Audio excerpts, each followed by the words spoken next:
Hi, this is Dimitri the Curious Tango. My goal is to bring more people to tango and more tango to people. I hope you'll find this episode useful and that you'll share it with your friends, just like I did with you. Today, we're going to discuss movement communication and cross-body connection. This is a very, very interesting episode. I really enjoy making it. So, many times when in classes, I heard the following phrases from teachers. You have to communicate to your partner where your free leg is. You have to stop controlling your free leg and let your partner control it. Straighten your back leg, you let it always relax and pointing in the wrong direction.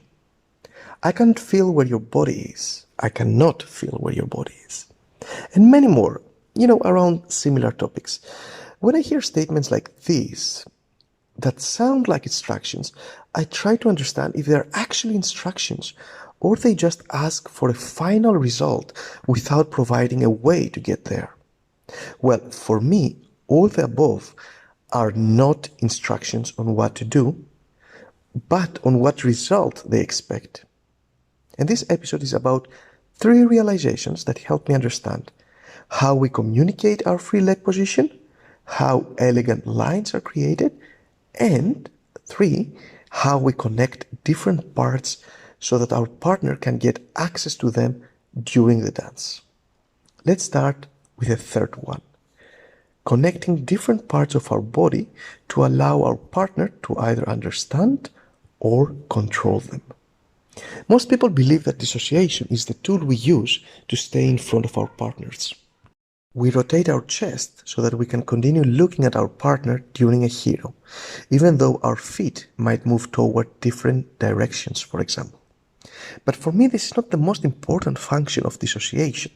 When you rotate your upper body in respect to the lower body, a set of muscles and tendons are engaged. This engagement creates a stronger connection between 2 different parts of your body. This muscle tension, where 2 different parts of your body seem to be pushing toward a different direction, is a tool to connect those 2 parts. I will repeat that because for me this is extremely important.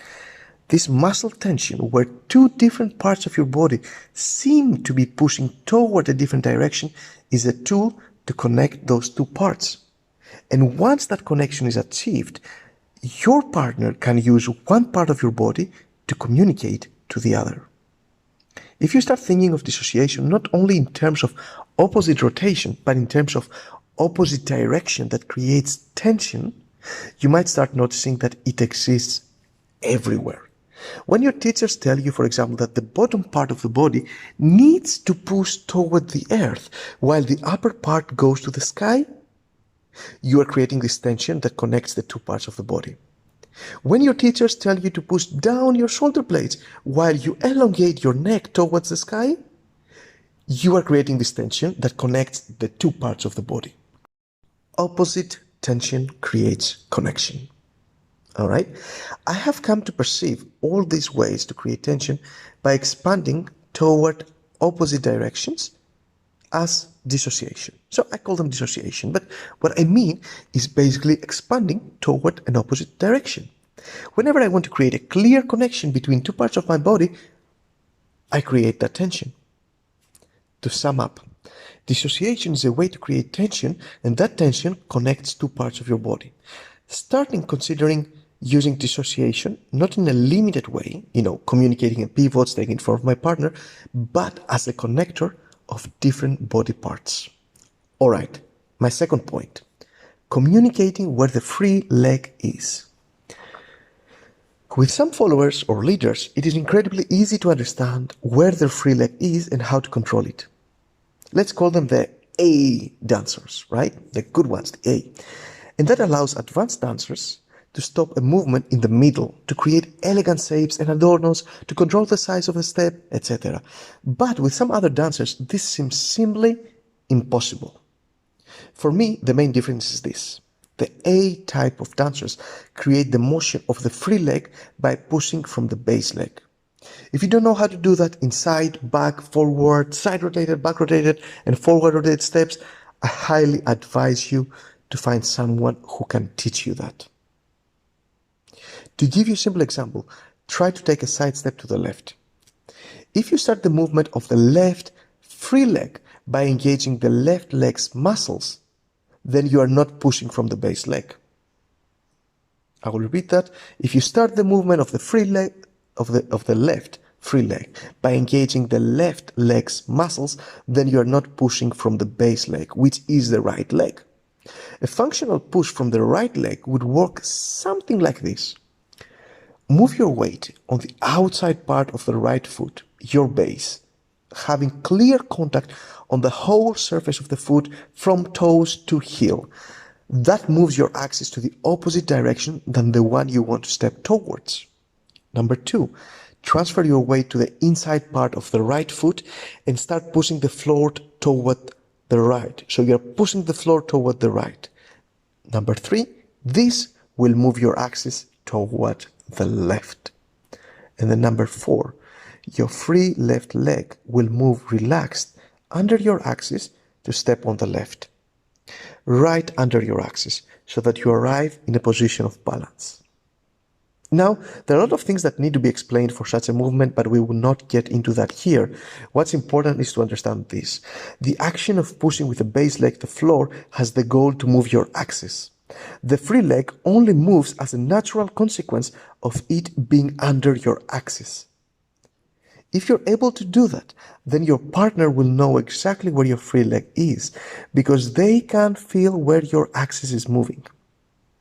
Now they know where your free leg is. The above analysis will give you a clear understanding on why sometimes it is easy to understand where a follower's leg is and sometimes it's not. It's because of their ability to create movement from their base leg.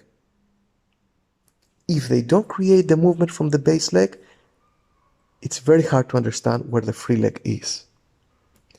We connect to our partners through the base leg. We connect to our partner's free leg through the base leg.